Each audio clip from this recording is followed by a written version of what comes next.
The file arrived on a Tuesday. Standard envelope. Standard protocol.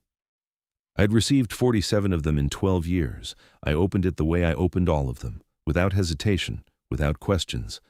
The photograph slid out first. I looked at it for a long time.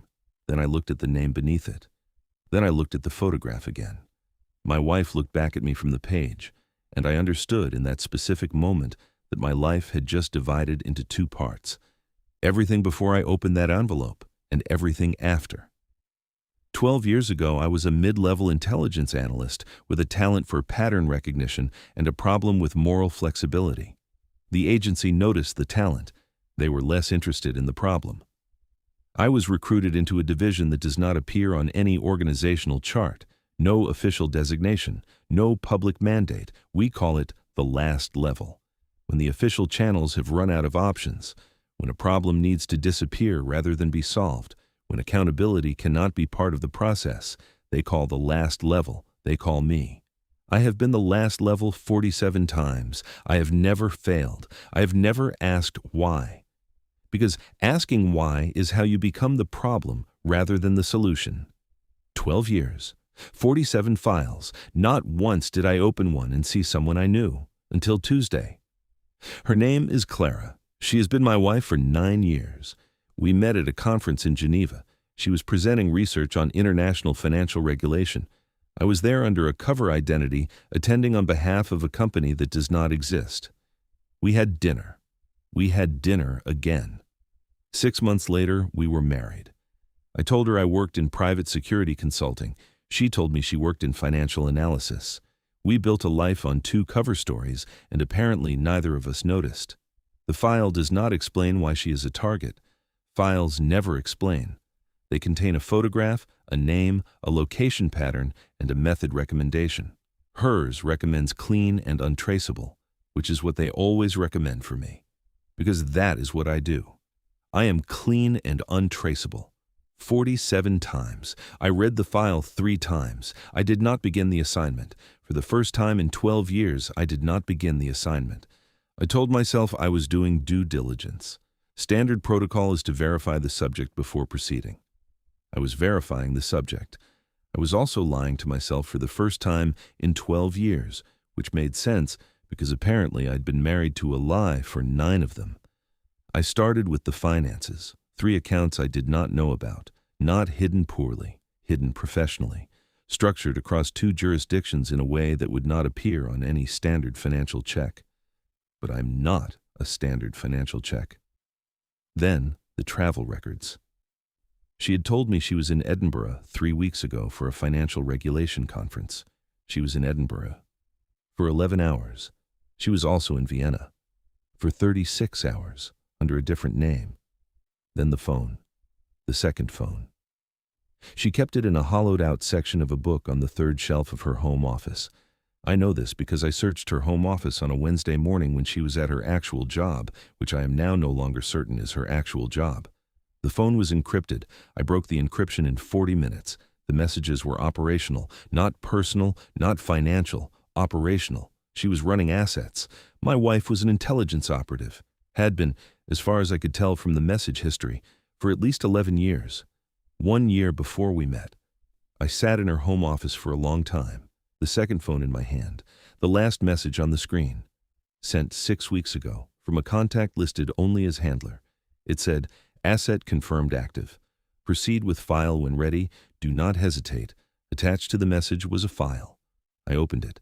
My photograph looked back at me. My name beneath it, my location pattern, method recommendation, clean and untraceable.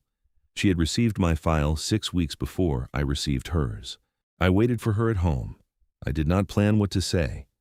Planning what to say assumes a conversation. I was not expecting a conversation. She came home at 6:43 p.m. She put her keys on the hook by the door. She called my name. I answered from the living room. She walked in. She saw my expression. She did not look surprised. She looked like someone who has been waiting for a door to open and is relieved it finally has. I said, "How long?" She said, 11 years. I said, "Were you told to get close to me?"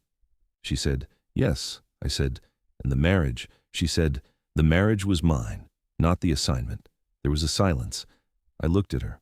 She is either telling the truth or she is the best operative I have ever encountered. And I have encountered many.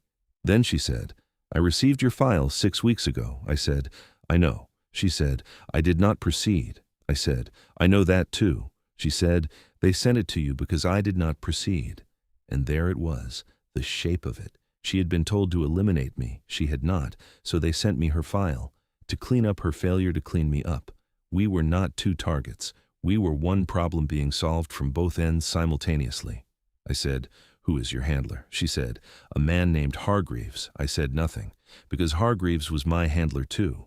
Hargreaves had run both of us for over a decade, separately, compartmentalized, neither of us knowing the other existed as an operative. The marriage was, as far as I can reconstruct it, a coincidence that became a complication that became a liability.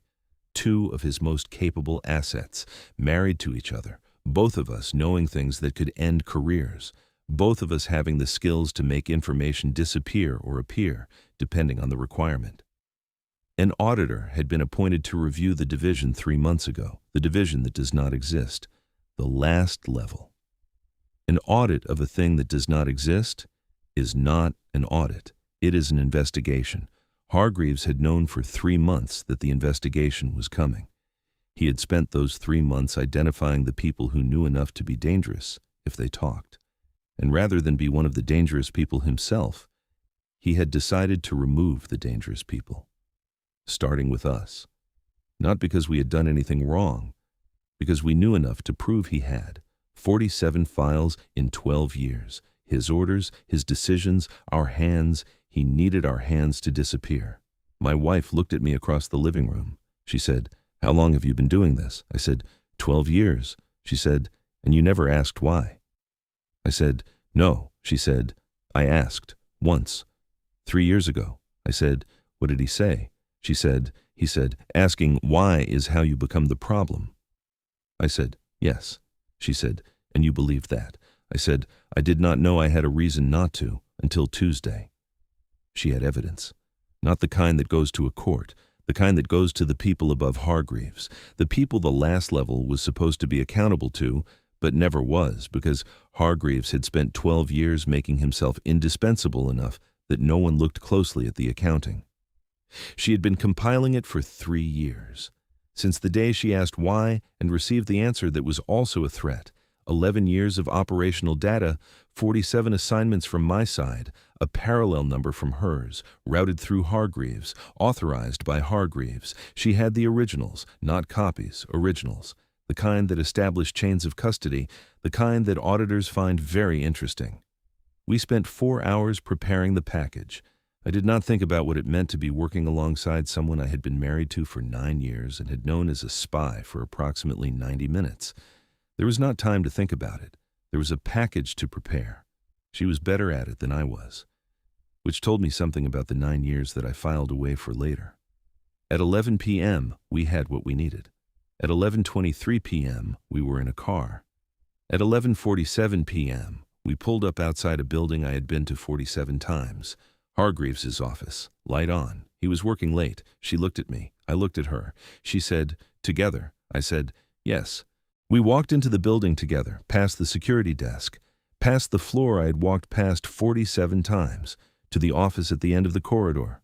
The door was open. He was on the phone. His back was to us. He was laughing at something the person on the other end had said. The laugh of a man who believes the evening has gone according to plan. I stepped into the doorway. She stepped beside me. He turned. The laugh stopped. The phone call ended. He looked at me. He looked at her. He looked at both of us standing together in his doorway at 11:52 p.m. on a Tuesday. And he understood in that specific moment that his life had just divided into 2 parts. Everything before he turned around, and everything after. I said, we have something for you. She placed the package on his desk. He did not pick it up. He already knew what it was. Some things you know before you open the envelope. I know. I have been opening envelopes for 12 years.